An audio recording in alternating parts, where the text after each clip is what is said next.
एक मिनिट बोला. रामदेववाडी येथे 20 दिवसापूर्वी झालेल्या अपघाताच्या संदर्भामध्ये नीटपणे चौकशी व्हावी आणि यामध्ये जे अधिक आरोपी आहेत ते निष्पन्न करावे. यामधल्या ज्या त्रुटी आहेत त्या त्रुटीच्या संदर्भामध्ये ज्यांनी या संदर्भामध्ये हलगर्जीपणा केला त्यांच्यावर कारवाई करावी अशा विविध मागण्यांचं निवेदन घेऊन मी आज एसपी साहेबांची भेट घेतली. ऍक्सिडेंट झाल्यानंतर त्याच्यामध्ये 4 जीव गेले, 3 लोक तर जागच्या जागी चिरडले गेले. त्याच्यामध्ये 2 लहान मुलांचा समावेश होता, एक महिला होती जी त्या ठिकाणी आशा स्वयंसेविका होती.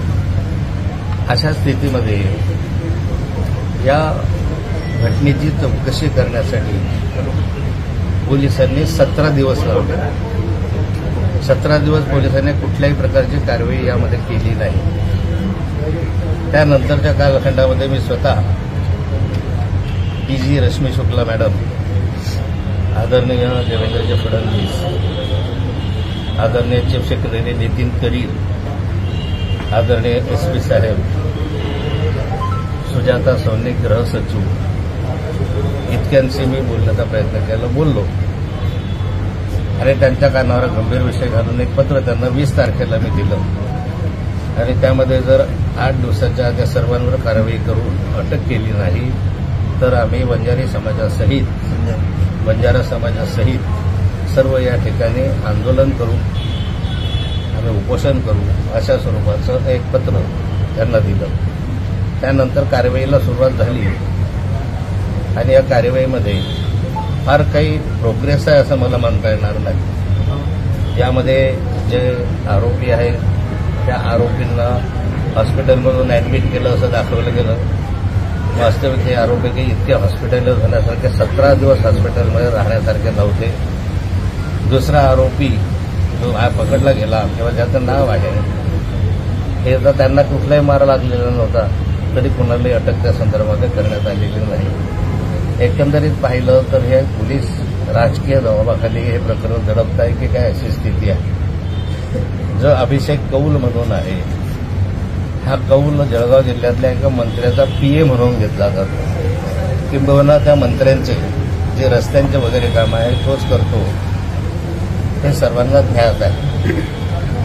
दुसरा जो व्यक्ती आहे तो एका फार मोठ्या बिल्डरचा मुलगा आहे आणि बिल्डरचा मुलगा असून त्याचेही संबंध एका मंत्र्याबरोबर ताट आहे, घनिष्ठ. आता जिल्ह्यामध्ये असले की एक माझ्याशी संबंध असतात, इतरांशी असतात. मी एवढ्यासाठी सांगतो की हे संजय पवार हा राष्ट्रवादी काँग्रेसचा जिल्हाध्यक्ष आहे अजित पवार गटाचा आणि त्याचा एक मुलगा त्याच्यामध्ये अडकलेला आहे. म्हणजे हे सगळे वरिष्ठ इतके उच्चस्तरीय राजकारणी आहेत की या राजकारण्याच्या दबावामुळे पोलिसांनी 17 दिवस या ठिकाणी कारवाई केली नाही. यामध्ये जे ब्लड सॅम्पल घ्यायचं आहे ते ब्लड सॅम्पल तातडीने घ्यायच्याऐवजी त्यांनी इथून पारोळ्याला गेले आणि पारोळ्याला त्या ठिकाणी ब्लड सॅम्पल घेतलं आणि या घटना देत असताना त्याचा 6 तासाचा वेळ गेला. त्यांनी अंमली पदार्थाचं सेवन केलं हा त्यांच्यावर प्रमुख आरोप आहे. नार्कोटिक्स संदर्भात याच्यावर गुन्हे पण दाखल झाले आहेत. 6 तासानंतर जर सॅम्पल घेत असेल तर त्यातला अंमलीत पदार्थाचा जो अंमल आहे तो उतरला जातो. त्यामुळे त्यांना सोडवण्यासाठी एक प्रकारे पोलिसांनी या ठिकाणी मदत केली. नंतरच्या याच्यामध्येही जो दुसरा आरोपी आहे त्या दुसऱ्या आरोपीला या सूट दिली. जी माहिती पोलिसांना मी दिली, जी समजली होती त्यामध्ये हे अजूनही त्याच्यामध्ये 3-4-5 जण होते. त्याच्यामध्ये एका मुलीचाही समावेश होता. अशा स्वरूपाची माहिती एका जबाबदार नेत्याने दिली. मी SP साहेबांचं त्यांच्याशी बोलणं करून दिलं आणि त्यामधून त्यांना मी विनंती केली की या सर्वांचे CDR तपासा.